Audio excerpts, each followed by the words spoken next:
On vient de partir et je viens de me rendre compte que j'ai oublié mon téléphone à l'appart. I got it. Alors, avant de partir, Nico est juste allé poser un colis et moi maintenant, je profite juste pour vous dire ce qu'on va aller visiter. En fait, on a vu une vidéo de Jamie Gourmaud. Vous vous souvenez de C'est pas sorcier ? On a vu une vidéo de lui qui visitait donc la mer de glace. La vue est imprenable, on va donc aller voir ça. La mer de glace est juste au-dessus de Chamonix. On y va en train à crémaillère, le fameux petit train rouge du Mont-en-Vert. Et franchement, ça vaut le détour. Si jamais vous voulez faire juste le voyage mer-glace, l'aller-retour train, télécabine et grotte, c'est 49,70. Rien que la montée, ça vaut le coup, je vous le dis. On grimpe à flanc de montagne, les sapins défilent et plus on monte, plus les aiguilles de Chamonix se dévoilent.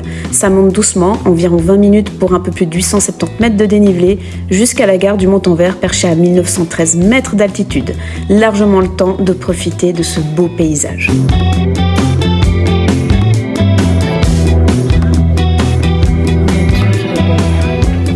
Bien sûr, en arrivant tout là-haut, vous ne pouvez pas manquer la terrasse, mais aussi les photos d'avant-après que le glacier ne se mette à fondre littéralement sous nos yeux.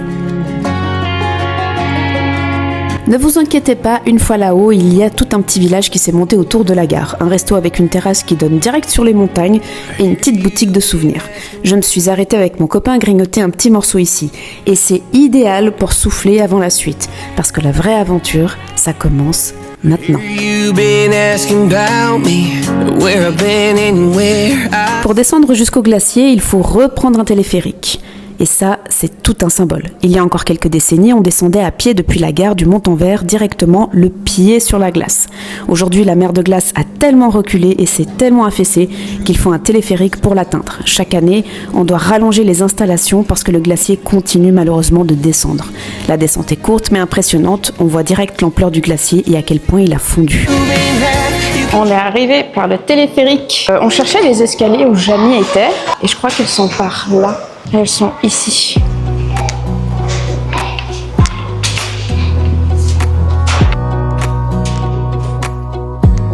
Wanna clear a bottle of Cabernet.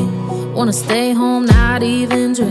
Wanna get out of my own head. Ah, le glacier, il a vraiment descendu fondu.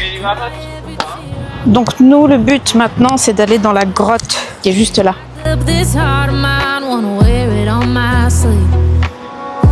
On a encore quelques marches à faire, mais sûrement pas autant que Jamie en a fait. Et là, on entre directement dans le glacier. Une grotte est creusée chaque année dans la glace.